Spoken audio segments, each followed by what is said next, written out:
Good evening sa inyong lahat. Good evening. Good evening. Okay ka lang? Magpa-BP ka. Lipat kayo rito. Lipat kayo. Kayo nasa likod. Kasi makikita nyo panalikod ko dyan. Ganito.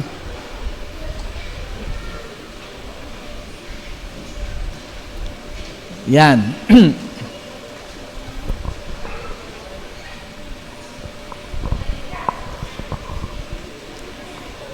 Okay lang kayo, ha? Ang mindset natin, para alam nyo na, siguro mga little 1 hour yung ating homily, yun ang pinaka-recollection natin. Tapos mamaya, may tayong pandulo nito. Okay. Ito ang tanong. What is Lent? Ano ba ang ibig sabihin ng Kwaresma? Ang Kwaresma, sabi ni ate, ay 40 days, 40 araw. Kaya nga, 40 plus 30, plus 20, 60. In other words, alam natin lahat na yung Kwaresma, ang simula ay Ash Wednesday. Anong araw Ash Wednesday? Hindi ko alam. Hindi niya alam. Ash Wednesday, anong araw Ash Wednesday? Hindi ko alam. Ulit. Anong araw Ash Wednesday? February pa. February raw. Anong Wednesday nga, Ash Wednesday eh. Ang babaga ng wifi. Okay. Ibig sabihin yan, simula tayo ng Ash Wednesday, magtatapos tayo ng Palm Sunday, 40 days yun. Pero ano ibig talaga sabihin ng Lent? Meron ko isang barkada, maganda lalaki na, mabait pa. Tatawagin ko saglit, papakalala ko yung barkada ko sa inyo. Janjan! Janjan! Asan? Halika.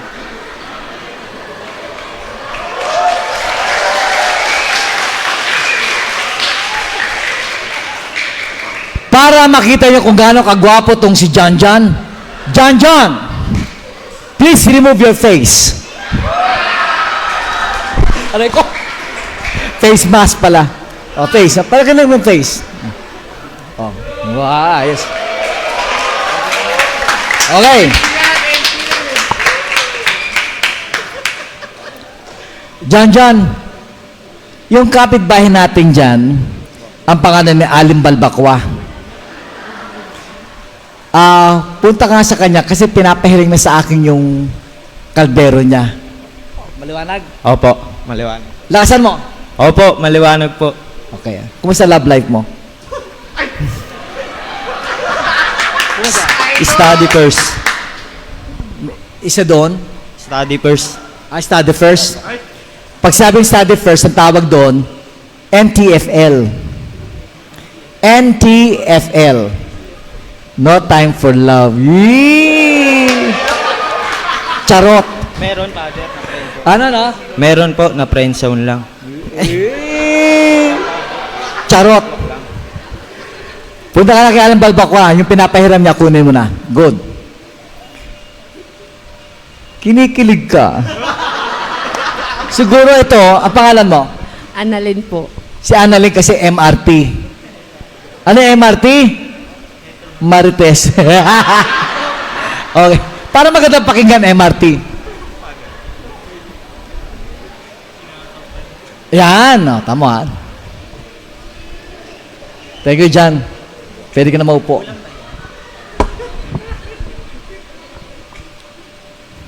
Ngayon,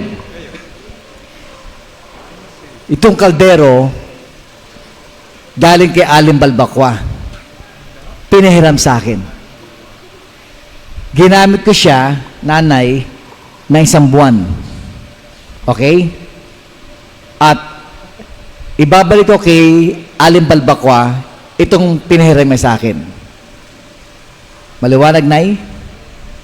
Tanong! In what condition itong kaldero ibabalik ko sa may-ari? Ulitin ko, ginamit ko for 1 whole month itong kaldero. Isang buwan kong ginamit.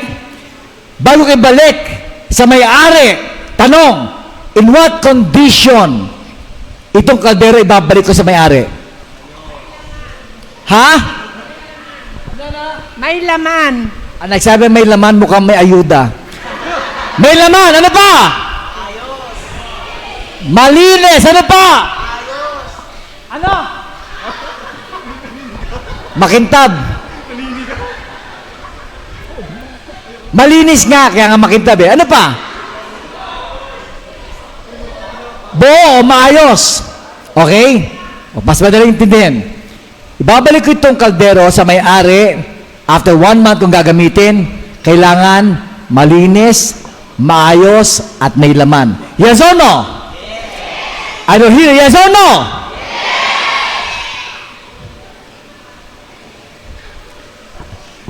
Ilagay ko lang dito. Diyan lang, diyan lang, diyan. Yan. Nay, doon po kayo, Nay. Yan.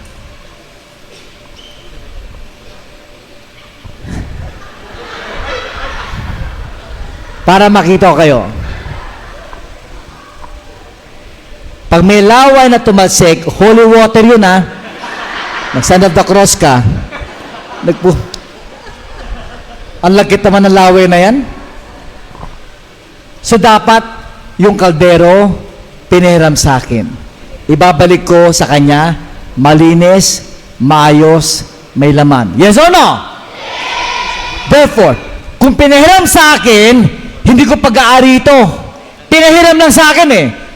Yes or no? Yes. Tanda mo to, yung buhay mo at yung buhay ko, pinahiram lang.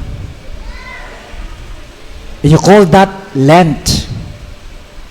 Again, you call that Lent. L-E-N-T. Yung present tense, lend. Pero past tense, Lent. So, sa tingin ko, bukod pa sa Kwaresma, ang Lent to me ay pinahiram. Yung buhay mo at buhay ko, pinahiram lang. Ito maganda. Dahil pinahiram lang sa'yo, babawi na may-ari. Yes or no? Yes. Kaya pala, pag tayo halimbawa naghihingalo,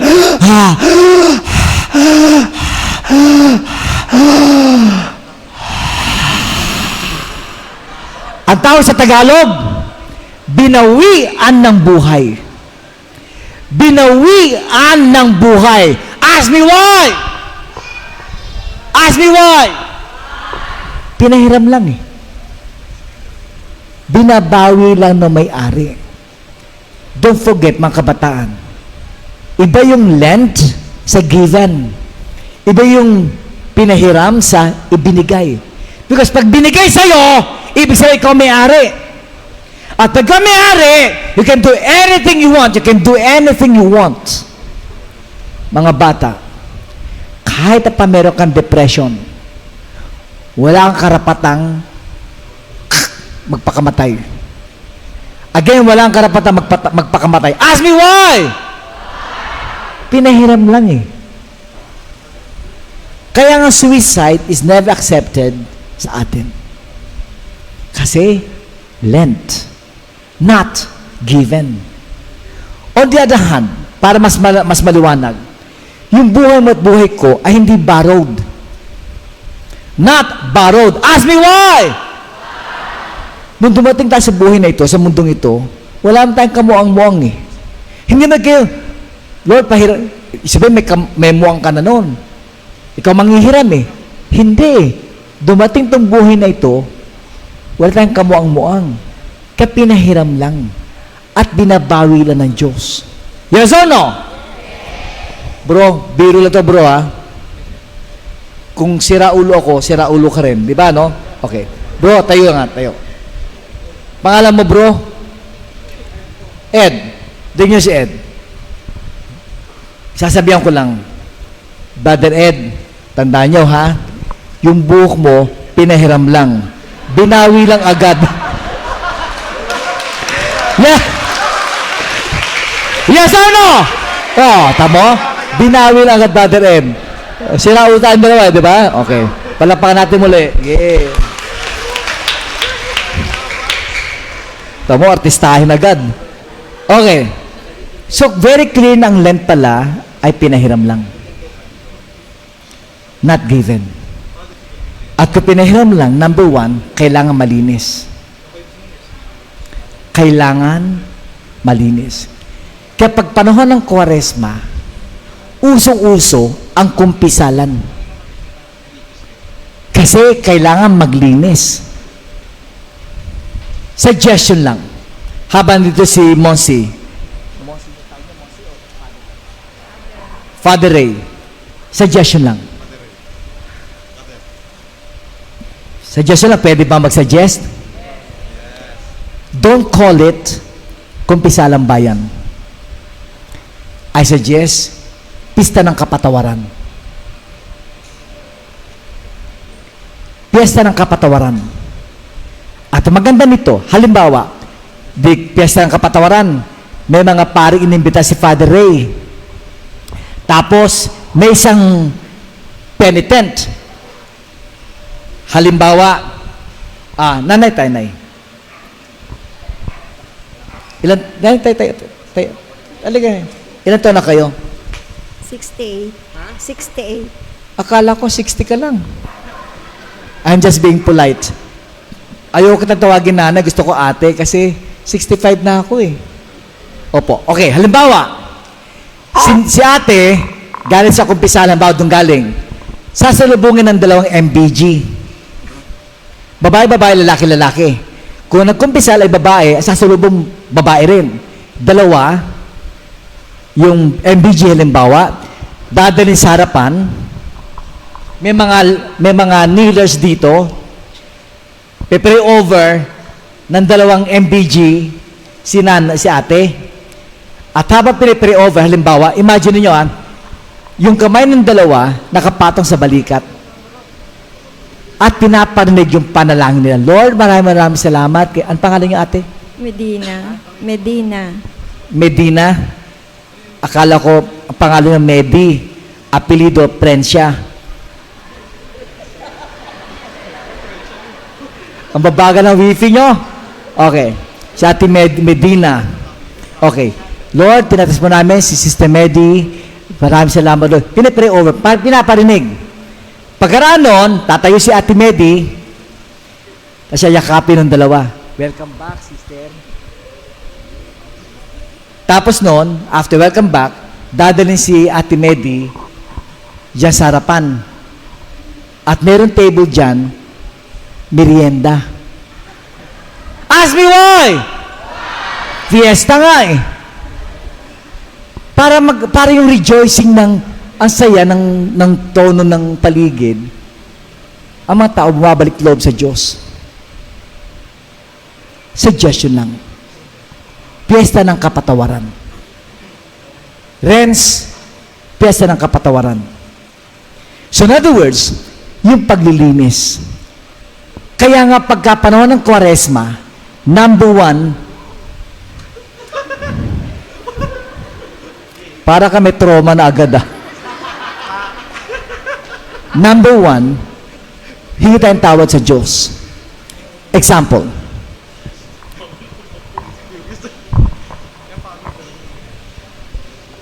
Yan.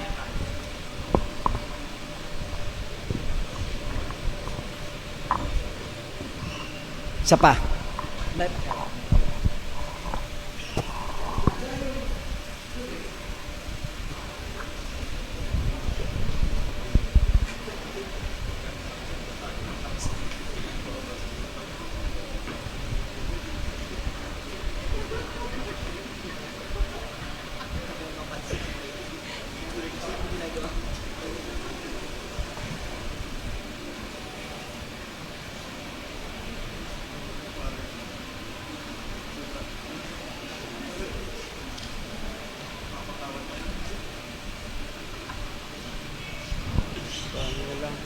Yan. Tulungan mo.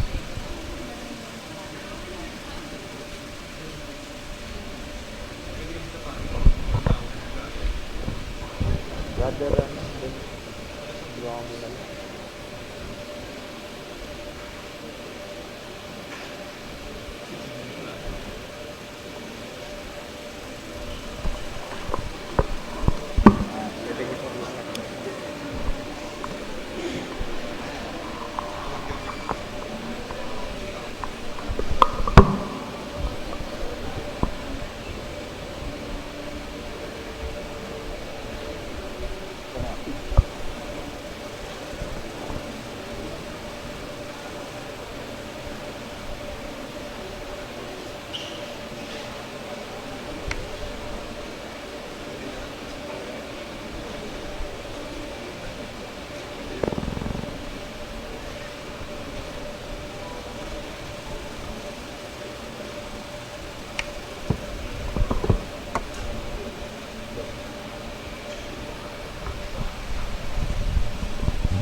Bukas po. Sa madaling salita, yung paglilinis, asking God's forgiveness. Ito yung ibig sabihin yan. Sa book of Genesis, when God created man, nilikha ng Diyos ang tao. Sinong nilikha ng Diyos ang unang tao? Si Eva at si Adan. Binigyan ng Diyos ang tao ng katawang lupa or human body. Ito yan. Yung plastic. Pangalawa, binigyan ng Diyos ang tao ng kanyang kaluluwa. Yung shape ng bote. At pangatlo, binigyan ng tao ng espiritu. Ito yan. Ayan, pakibukas. Thank you. Swerte ng love life mo. Pero mas maswerte dyan kung magpapari ka. Mas marami ka mauuto.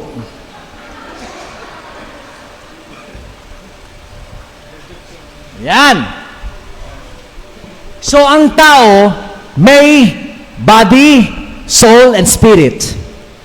Katawan lupa, kaluluwa, at spiritu.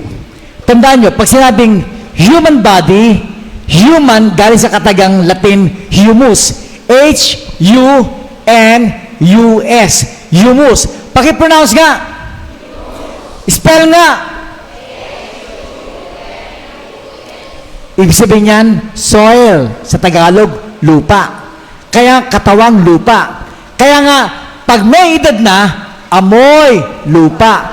Pero pag nagsiserve kay Lord, amoy pinipig pa. Wow! Pero pag bata, amoy bata. Okay? Pansinin nyo, kasi mahilig yung mga lolo tola. Dati-dati, nung kayo mayroong mga anak pa lang, hari kayo mga anak mo. Ay anak, pakis nga, ganun lang yon. Pero pag yung mga anak, nagkaanak na, yung mga lolo tola, iba na humalik. May kasamang singhot. Ask me why! Kasi nakakabata, amoyin yung kanilang apo na amoy bata. Kasi amoy lupa na sila. Suggestion. Ngayon, biro lang yun ha. Okay.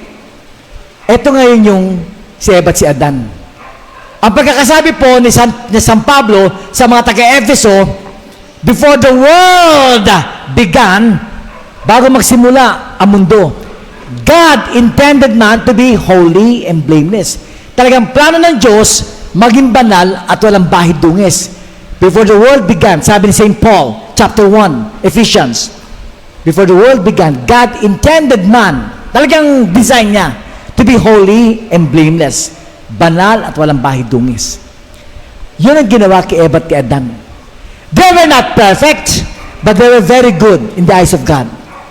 Eto ngayon, binili ng Diyos kay Eva at kay Adan, you can go anywhere except in the middle of the garden. And don't touch the tree in the middle of the garden. Sabi ng dalawa, yes po. Isang araw, si Adan, naghahabol ng usa. Si Eva, naghahabol ng paru-paro. Hindi alam ni Eva na napalapit siya doon sa gitna ng halamanan. At nung malapit na siya, may tumawag sa kanya, "Psst, psst, psst, psst, psst, Eva! Psst, psst, psst, psst, psst, Eva!" Hinahanap ni Eva, "Ikaw ba yung tumatawag sa akin?" Sabi nung ulupong, "Ako nga." Tapos, sabi ni Eva, "Ako ba talaga tinatawag mo?" Yung tanong ni Eva, parang marami sila, "Ako ba talaga tinatawag mo?" At ang sagot ng serpent ay ito, "Ako ba talaga? Wala nang iba. You know what's so ready, baby? Ako ba talaga?"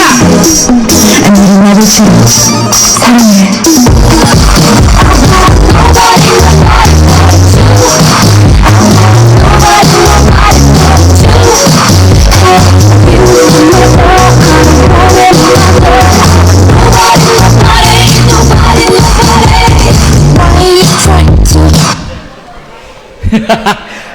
Nobody but you.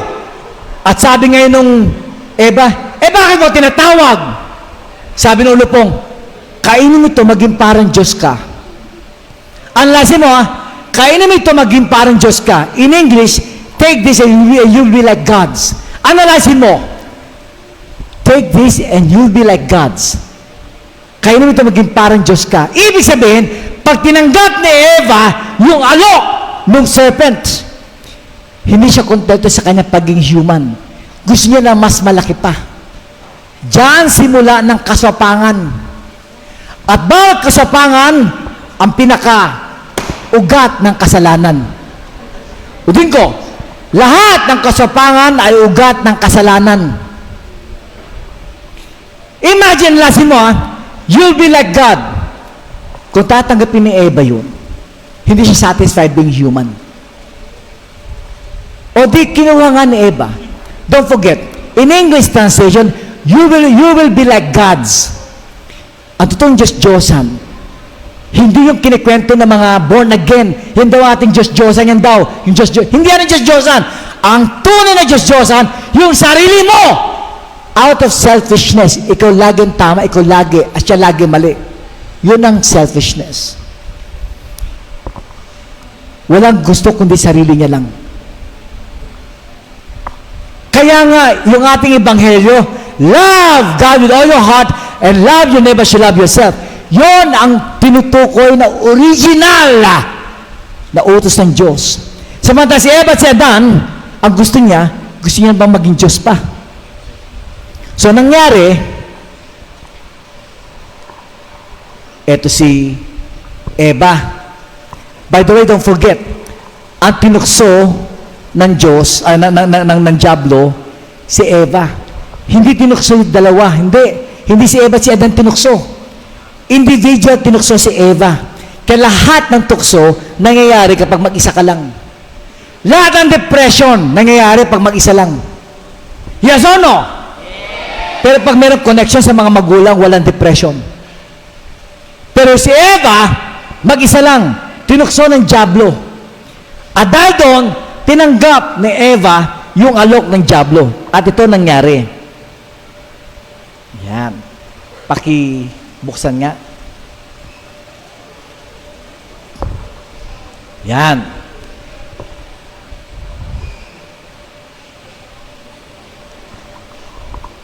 Nay, tatayo ako dyan, Nay. Yan, para makita nila. Opo. Okay. Okay. Yan. Pangalan mo, bro? Ralph po, Ralph. Si Ralph. Yung sinabi kong requirement dito, kailang gwapo. Okay. Yon. Okay. So, nangyari, thank you, Ralph. Swerte ng love life mo. Ito yung Eva at Adan na malinis at maayos. Dahil kay Eva, dahil sa kasalanan, hindi na siya holy and blameless. Nagkaroon ng dumi. Kaya ang tawag sa makasalanan, may tame ang budhe. Bro, ito yung sinasabing makasalanan. Now, give me example. Halimbawa, ng kasalanan sa salita. Example ng kasalanan sa salita. Pagmumura. Ano pa? Ano? Salita. Mamaya bro, tatuhayin kita. Pagsisinungaling. Ano pa? Fake news. Ano? Marites. At saka Marichu. Marisol. Kasalanan sa gawa. Bro, ito pangalan. Pagnanakaw. What a big word, pagnanakaw. Mas maganda, pangungupit. Ask me why. Kasi maraming misis nangungupit sa pitaka na mister. Kasalanan sa gawa nga, pagnanakaw. Ano pang kasalanan sa gawa?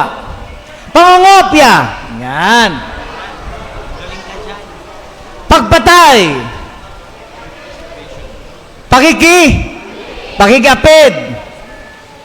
Mukhang nakaka-relate kayo, ha? Kasalanan sa isip. Tampo. Kalaswaan. Pagusga. Ano? Mapangmata. At pag mapangmata, mas doble pag may salamin. Yan. Waka mo, bro. Ito ngayon yung nangyari sa atin. Madumi na tayo yung buhay natin dahil sa kasalanan. At nakakatuwa, si God, hindi tayo pinabayaan.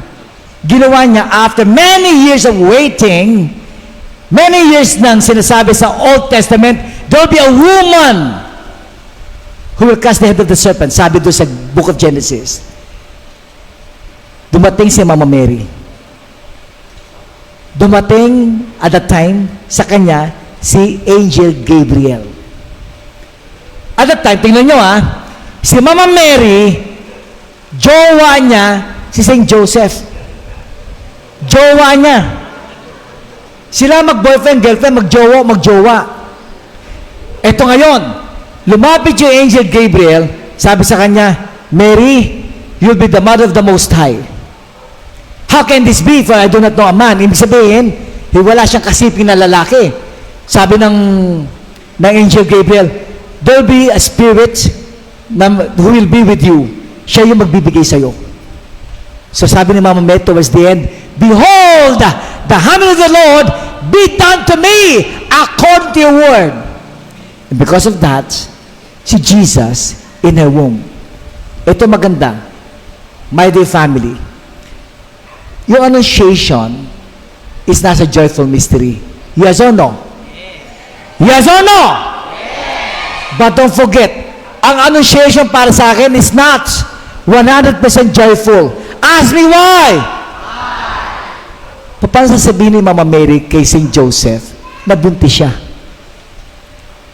So after 2 weeks, ginawa ni Mama Mary, dahil meron na siya, because of the power of the Holy Spirit, tinext niya si St. Joseph, babe, where na you?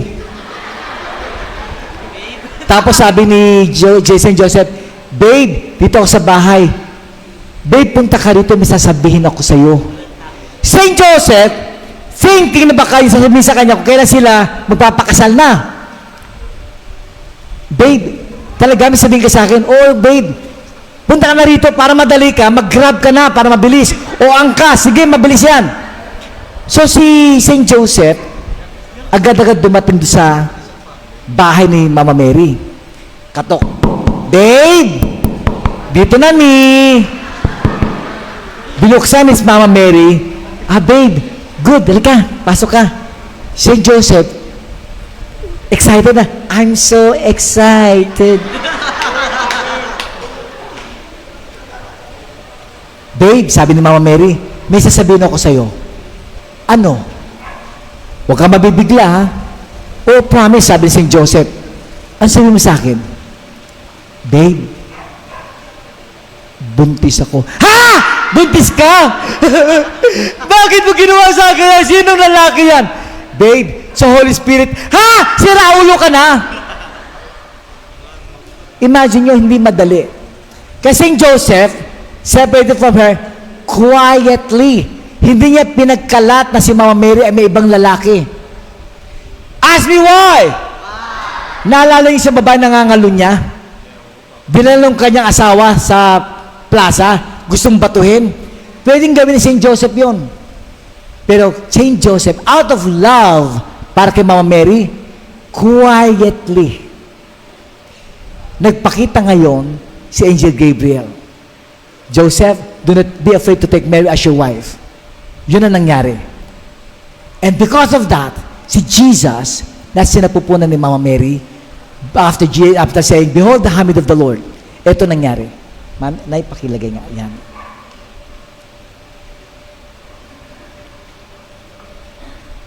At nagkaroon ng Jesus sa atin.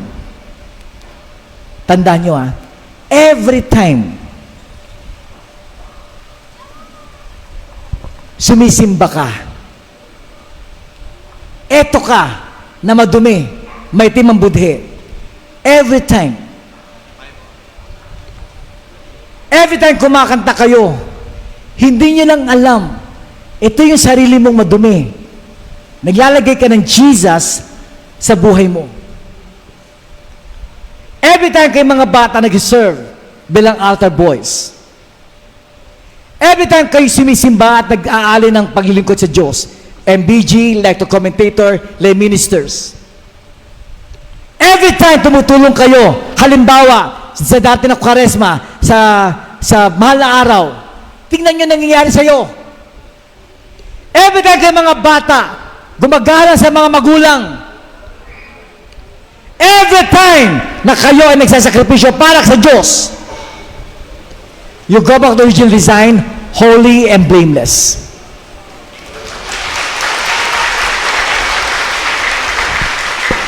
Ito yung nangyayari pag kayo ay nasa kumpisalan. Nililinis ng Diyos ang pagkatao mo.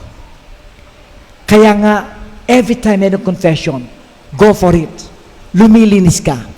Ito mas maganda. Hawakan. Pakibukas. Don't forget mga bata, pag na kay Jesus ka na, don't forget, pag na kay Jesus ka na, you don't become problem-free. Again, you heard me? You don't become problem-free. Ibig sabihin yan, nagkakaproblema pa rin tayo. Bata matanda, may ngipin na wala, may problema. Pag nagsabi, Father ako, wala akong problema, problema mo yan. Lahat tayo may problema. Yes or no? Yes. Kahit nagsasabi ka kay Lord, may problema ka pa rin. Yes or no? Yes. But don't forget, if you are with Jesus, and here is your problem, mga bata, tignan nyo. Ito ka, ito yung problema. Basta niya maigi, ano pwede mangyari pag na kay Jesus ka na?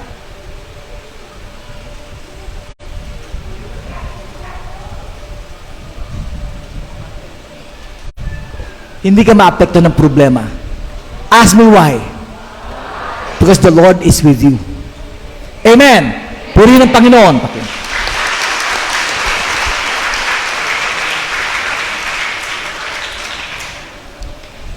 Second, kailangan maayos. Malinis. Pangalawa, kailangan maayos. Anong ayusin? Number one, relationship. Ayusin natin relationship natin.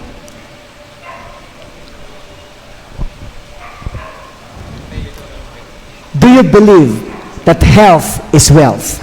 Yes or no? Yes. Again, do you believe that health is wealth? Yes or no? Yes. Don't forget, relationship is healthier. Relationship is wealthier. Mas mayaman ang relationship kaysa sakit. Ask me why? Bro, kahit may sakit ka, tapos yung mga anak mo, nagkakasundo, gumagaan ang sakit mo. Yes or no? Yes. At kahit wala kang sakit, pag nag-aaway-aaway ang mga kapatid mo, nagkakasakit ka. Yes or no? Yes. don't forget, if health is wealth, relationship is wealthier. Mas mayaman ang ugnayan. Nakakagaan ng problema kapag maganda ang relationship. Sarap ng pakiramdam. Tandaan ninyo, yes, yung choir na yan, fine. Gumagaang ang pagka-choir, ang ministry ng altar servers, pag ang tingin sa bawat isa, barkadahan. Yung relationship na barkada tayo. Pag maganda ang samahan, lahat ng trabaho madali yan. Anong ministry na kaputi? MBG. Pag maganda sa mahal at trabaho madali yan. Yes or no? Pero pag para intriga mga MBG, ang bigat niyan. Totoo. Lalo pa yung mga chismosa. Ay, nako! Nakakabigat pag may mga intriga. Oh, tamo, umamin na. Pero, yung relationship. I got 3 kinds of relationship. 3 levels na relationship. Para maintindihan nyo. Level 1. Hi, hello, friendship. Hi, Father. Malayo. Hello, Father. Hi, hello lang yun. Kamukha ni Jesus, yung 5,000 men, pinakain niya, not counting women and children. Hi, Jesus. Yun lang yun. Parang fans lang. Hi. Level 2. Functional friendship. Ang functional friendship, parang ganito. Yung 2 disciples papuntang Emmaus, binitawan na si Jesus. Nilaglag nila. Ask me why? Kasi sabi ng 2, akala pa naman namin to si Jesus ang magiging hari ng Israel. Function ang hinihingi. Another example, para maliwanag sa inyo. May nag-invite sa akin, Father, pwede yung maimbita sa bahay namin? Ah, okay. Ano meron sa bahay nyo? Father, birthday ng asawa ko. Ah, okay. Doon ka naman ng halian, Father. Ah, okay. At saka, Father, pakibasbasa mo na yung garahe namin kasi bagong gawa. May hinihingi pang function sa akin. Okay lang yon. Pero meron level 3. Personal friendship. Example. It's si Father Arlo. Nag-green joke.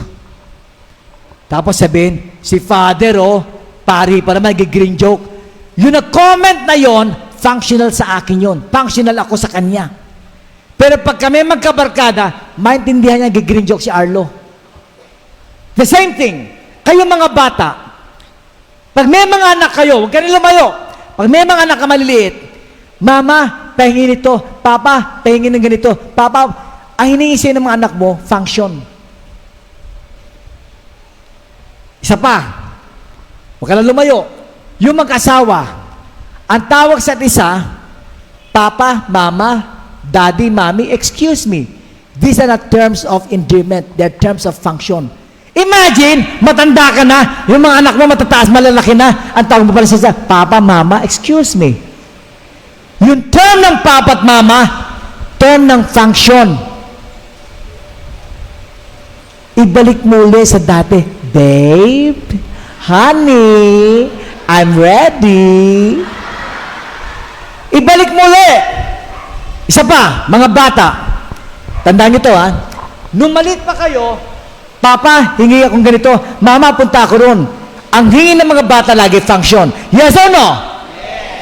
Pero pagka medyo may edad na, malaki-laki na, Mama, ako nang gagawa niya, magpahinga ka na. Yun ang personal friendship. Aalalahin mo mama at papa mo. Yun ang personal friendship. Napagod yung tatay mo, tatay ako nang gagawa, ako maglilinis niyan. Pagod ka na tay Yun ang personal friendship. Kasi sabi ko sa inyo ito, yung personal friendship nyo, yung barkadahan. Pansinin nyo, hindi lahat ng lay ministers pare-parehong level ng friendship. Yes or no? May mga lay ministers na function lang nandoon. Tama, no? Isa pa magandang tanong. Kay Father Ray, personal friend nyo ba siya sa'yo o ikaw sa kanya? Ako, meron akong staff, Renz, sa ECBA. Aminin ko, barkadahan lang kami, Renz.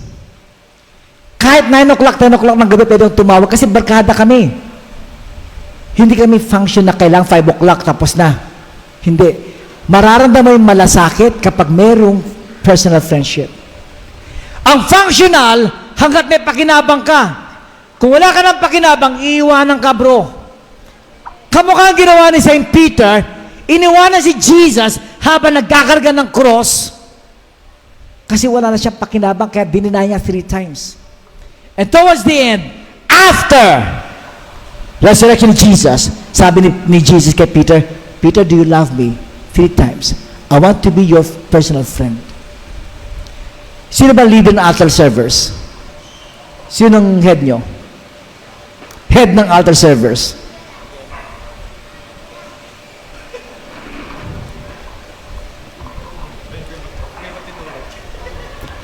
Kaya Mark, tinatanong ko, parang barkadahan ng mga bata.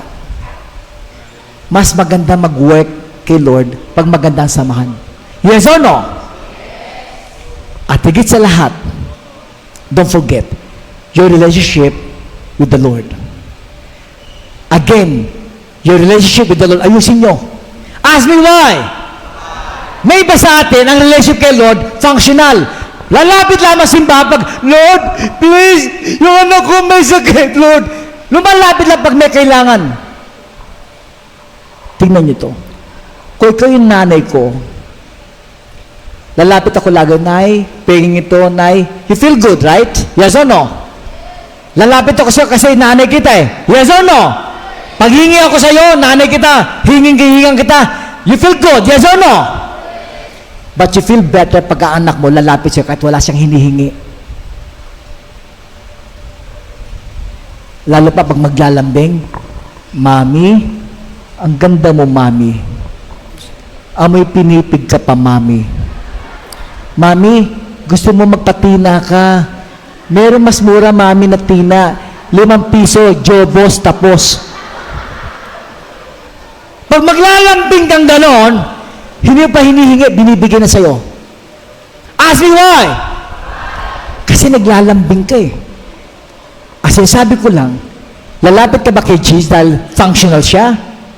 Hindi. Lalapit ka sa kanya kasi personal friend mo siya. When you serve the Lord because barkada mo siya eh. Kaya lalapit kayo sa kanya, hindi sapagkat may hinihingi ka lang.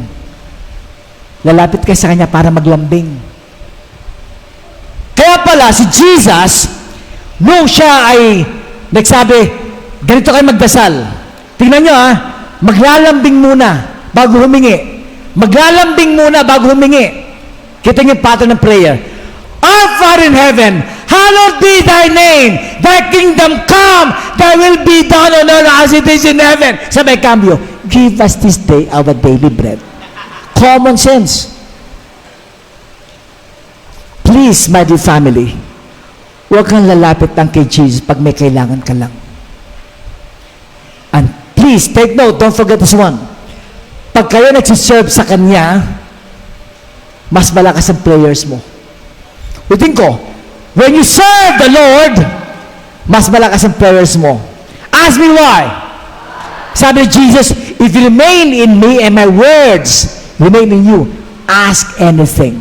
John chapter 15. If you remain in me and my words remain in you. Pansinin niyo mga nanay, ang daming answered prayers. There must be a time when tamaan ng COVID, hindi tumuloy. Yes or no? Oh. Kasi nagsiserve kayo kay Lord. Dear friends, ang title natin, Ugnayan sa Panginoon, ang pinakamakas na pagmamahal ng Diyos sa atin. Ang pagmanayan sa Diyos ay pagmamahal ng lubos. Kaya nga, yung relationship sa bawat isa at relationship sa Diyos, yon ang ayusin natin. Don't forget, if health is wealth, relationship is wealthier. P.S. Noong October 2022, binangga ako ng taxi. Yung kotse ko ay kulay yellow. Para makita mo yung kotse ko, yan.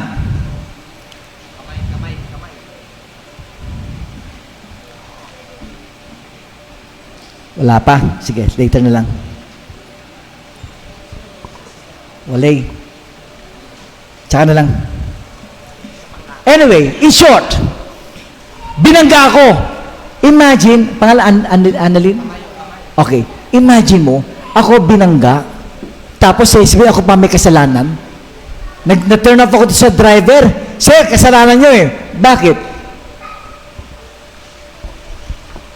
Kasalanan ko rin samantala siya ang bumangga sa akin. Sabi ko sa kanya, oy, kahit magbalik-balik mo, kahit magbalik-balik rin mo, ang mundo mo, kahit sino makita, ikaw may kasalanan. Tapos sabi mo naman sa akin, Sir, mabagal lang ako. Ano? Kita mo nga yung bumper mo, bagsak. At grabe yung yupi ng kotse ko. So anyway, yun na nangyari. Yun na.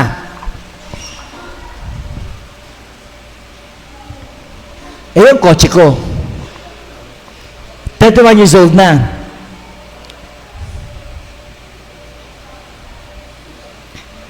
Yung binangga.